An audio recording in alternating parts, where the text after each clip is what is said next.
आज अपन कक्षा 10 हिंदी पाठ 8वां सुभद्रा कुमारी चौहान।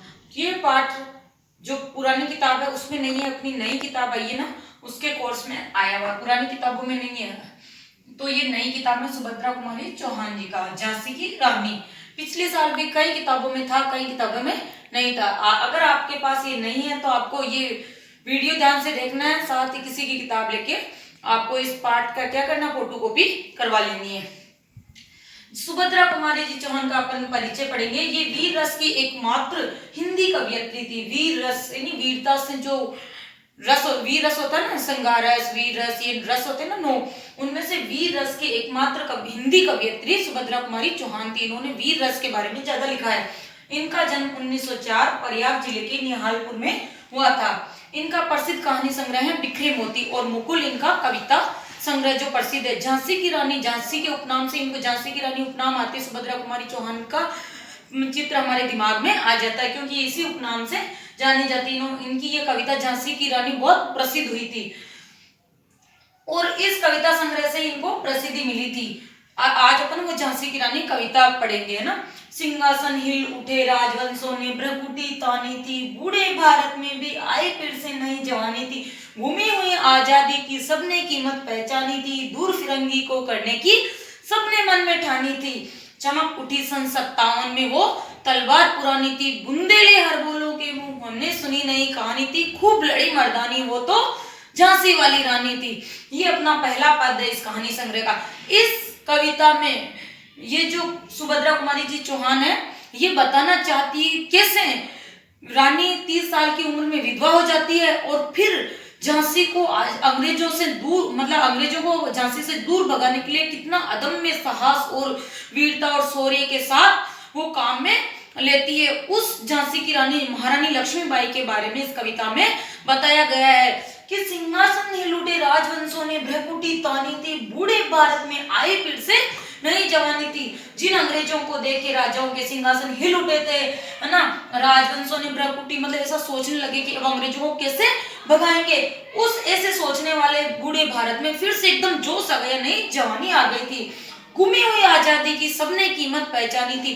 जो अपनी आजादी थी, जो अपनी स्वतंत्रता थी, जो खो गई थी अंग्रेजों के आने से, उसकी सबने कीमत पहचानी कि पहले हम कैसे रहते थे और अंग्रेजों के आने के बाद हम कितने गुलाम हो गए, उसकी सबने कीमत पहचानी थी। दूर फिरंगी यानी दूर अंग्रेजों को करने के लिए सबने मन में ठान ली थी कि नहीं, अब तो हमें अंग्रेजों को दूर भगाना ही है। चमक उठी सन 57 में वो तलवार पुरानी थी। 1857 की जो क्रांति हुई थी वो अंग्रेजों को दूर भगाने के लिए हुई थी। यही जो कवयित्री जी है वो यही बताना चाहती है कि वो 1857 में वो तलवार जो पुरानी थी वो वापस चमक उठी, अर्थात लोग अंग्रेजों को दूर भगाने के लिए तैयार हो गए थे। अंग्रेजों को भारत से भगाने के लिए एक साथ मिलकर, एक साहस के साथ लड़ने के लिए तैयार हो गए थे। बुंदेले हर बोलों के मुंह हमने सुनी नहीं कहानी थी, खूब लड़ी मर्दानी वो तो झांसी वाली रानी थी। बुंदेलखंड, बुंदेलखंड कहाँ है, जहाँ झांसी है वहीं बुंदेलखंड है। वहां के हर बोले, मतलब हर व्यक्ति के मुंह से ये कहानी सुनते हैं कि झांसी की रानी खूब लड़ी थी मर्दानी, मतलब अपनी ताकत के साथ उन अंग्रेजों से लोहा लिया था, खूब लड़ी थी। और ये बात अपने को कहां से पता चलती है, बुंदेलखंड के लोग जो गाते ना उनसे हमें पता चलती है। कानपुर के नाना के मुंह बोली बहन छबीली थी, लक्ष्मीबाई नाम पिता की वह संतान अकेली थी। कानपुर के नाना साहब थे ना, उनकी मुंह बोली बहन लगती थी। नाना साहब पेशवा ना, उनके मुंह बोली बहन लगती थी। मुंह बोली बहन मतलब वो उनकी बहन कहलाती थी। लोग कहते ये उनकी बहन है, बहन नहीं थी पर बहन की जैसी रहती थी। लक्ष्मीबाई नाम पिता की वह संतान अकेली थी, अपने पिता के वो अकेली संतान थी और उनका नाम क्या था, लक्ष्मीबाई। नाना के संग पढ़ती थी वह, नाना के संग खेली थी, बर्छी ढाल कर बाण कटारी उसकी यही सहेली थी। वो नाना के साथ ही पढ़ती थी और नाना के साथ ही खेलती थी। बर्छी ढाल कृपाणी तलवार कटारी, यह उसकी सहेलियां थी। बचपन में लोग सहेलियों के साथ खेलते हैं, ये इन्हीं सहेलियों के साथ खेलती थी। वीर शिवाजी की गाथाएं उसको याद जबानी थी। जो महाराष्ट्र के शिवाजी हुए थे ना, वीर शिवाजी, उनकी गाथाएं उसको मुंह जबानी याद थी। उनके बुंदेले हर बोलों के मुंह हमने सुनी नई कहानी थी, खूब लड़ी मर्दानी वो तो झांसी वाली रानी थी। बुंदेलखंड के हर बोलों द्वारा जो गीत गाया जाता है, हर बोले वहां की जाति होती है, उनके द्वारा जो गीत गाया जाता है उसमें हमने ये बात सुनी थी। लक्ष्मी थी या दुर्गा थी, वह स्वयं वीरता की अवतार थी, पता नहीं वो धन की देवी थी या राक्षसों का संहार करने वाली थी, वह स्वयं वीरता की अवतार थी। वीर ऐसे पूरी वीरता के साथ अपने युद्ध क्षेत्र में खड़ी हुई थी। देख मराठे पुलकित होते थे उसकी तलवार के वार, जैसे ही वो अंग्रेजों को मारने के लिए दौड़ती और तलवार से वार करती, युद्ध क्षेत्र में लड़ती, तो देख मराठे खुश होते थे। मराठे लोग उसको देख के खुश होते थे कि हमारी रानी कितनी वीर है। नकली युद्ध व्यू की रचना और खेलना खूब शिकार, मतलब वो नकली युद्ध रचना करती थी, खुद ही बनाती थी घेरे और फिर उस घेरे को तोड़ते हुए बाहर निकलना, ये सब उसका खूब शिकार करना, ये सब उसके बचपन के शौक थे। सैन्य घेरना, दुर्ग तोड़ना, ये थे उसके प्रिय खिलवाड़। सैन्य मतलब सेना को घेरना, दूसरी सेना अपने आप ही बना लेती, और दुर्ग ने किलों को तोड़ना, किले तोड़ के उस पर पार हो जाना, ये उसके प्रिय खेल थे। महाराष्ट्र कुल देवी उसकी भी आराध्य भवानी थी, और महाराष्ट्र की जो कुल देवी है वो भवानी माँ दुर्गा की पूजा करती थी, वही उनकी आराध्य देवी थी। बुंदेले अरबोलों के मुंह हमने सुनी नहीं कहानी थी, खूब लड़ी मर्दानी वो तो झांसी वाली रानी थी। ये हम बुंदेलखंड में गाए जाने वाले हर बोलों के मुंह हमने बात सुनी है कि वो तो खूब लड़ी मर्दानी, यानी मर्दानों की तरह लड़ती थी, मर्द की तरह, आदमी की तरह लड़ती थी, वीर सिपाही की तरह लड़ती थी, खूब लड़ी मर्दानी वो तो झांसी वाली रानी थी।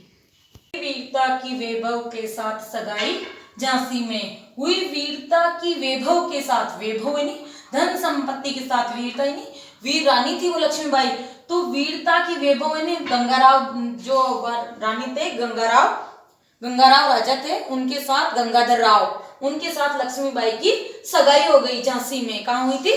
झांसी में। किसके साथ हुई थी? गंगाधर राव जी के साथ। किसकी हुई थी? लक्ष्मीबाई, झांसी की रानी लक्ष्मीबाई की। वीरता यानी झांसी की रानी लक्ष्मीबाई और वैभव यानी गंगाधर राव जी। ब्याह हुआ, रानी बन आई लक्ष्मीबाई झांसी में। फिर सगाई के बाद शादी हो गई और लक्ष्मीबाई रानी बनकर आ गई झांसी में। राजमहल में बजी बधाइयां, खुशियां छाई झांसी में। और जब शादी होके रानी घर आई तो राजमहल में बहुत सारी खुशियां छाई और झांसी में चारों तरफ खुशी की लहर गूंज उठी। सुबट बुंदेलों की वीरदावली सी वह आई झांसी में। मतलब वीर योद्धाओं की जो वीरदावली गाई जाती ना, वैसे ही झांसी की रानी की वीरदावली गाई गई। चित्रा ने अर्जुन को पाया, शिव से मिली भवानी थी। जिस प्रकार चित्रा की अर्जुन से शादी हुई और पार्वती माता को शंकर भगवान मिले, वैसे ही गंगाधर राव जी को कौन मिला? लक्ष्मीबाई मिली थी। बुंदेले हर बोलों के मुंह हमने सुनी कहानी थी, खूब लड़ी मर्दानी वो तो झांसी वाली रानी थी।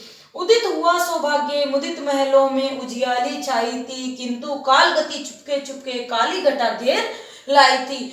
सौभाग्य उदित हुआ कहाँ? महलों में, क्योंकि झांसी की रानी बनकर आ गई, लक्ष्मीबाई झांसी की रानी बनकर आ गई और गंगाधर राव जी की शादी हो गई, तो महलों में खुशियां छा गई, सूर्य का उदय हुआ। लेकिन क्या पता था समय की गति चुपके चुपके काली घटा घेर आई, नहीं काल का योग आ गया। तीर चलाने वाले कर में, करे नहीं हाथ में, उसे चूड़ियां कब भाई, उसको चूड़ियां कब अच्छी लगी। रानी विधवा हुई, हाय विधि को भी दया नहीं आई। 30 साल की उम्र थी, रानी की शादी को थोड़े ही दिन हुए थे और रानी विधवा हो गई, गंगाधर राव जी की मृत्यु हो गई। नहीं संतान मरे राजा, जो रानी शोक समानी थी, और राजा के कोई संतान भी नहीं थी, इसलिए रानी को तो दुगुना शौक हो गया, दुख हो गया, शौक नहीं दुख हुआ था। बुंदेले हर बोलों के मुंह हमने सुनी कहानी थी, खूब लड़ी मर्दानी वो तो झांसी वाली रानी थी।